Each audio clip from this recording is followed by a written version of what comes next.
বেতেরের তৃতীয় রাকাতে যে দোয়ায় কুনুত পড়া হয় সেটি না পড়া থাকলে কি অন্য কোনো দোয়া বা সূরা পড়া যাবে কিনা? বিতরের নামাজে দোয়া কুনুত পড়া ফুকাহে আহনাফের মতে ওয়াজিব, কোন কোন ফকি বা ইমামদের মতে এটি ওয়াজিব নয়। ফুকাহে আহনাফের মতে যেহেতু ওয়াজিব এবং বেশিরভাগ মানুষই আমাদের দেশে যেহেতু হানাফি ফিকহের অনুসারী, সো বিতরের নামাজে দোয়া কুনুত পড়তে হবে। দোয়ায়ে কুনুত শুধু আল্লাহুম্মা ইন্না নাস্তাঈনুকা এটাই নির্ধারিত না।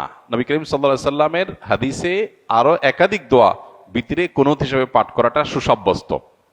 এজন্য কুনুত বা আল্লাহ তাআলার আনুগত্য এটা প্রকাশ হয় এই যেরকম মাসুর দোয়া যেগুলো আছে, যে কোনো দোয়াই আমরা বিতরে পড়তে পারি।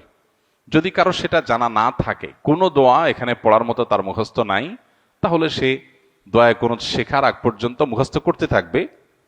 ওইটা মুখস্থ করে পুরোপুরি শেষ করার আগ পর্যন্ত এই সময়ের ভিতরে সে সূরা ইখলাস পড়লো, কোরআন কারীমের সূরা পড়ে সে নামাজ পড়লো, সেটাও হয়ে যাবে। কিন্তু তাকে নিয়মিতভাবে দোয়া কুনুত পড়তে হবে।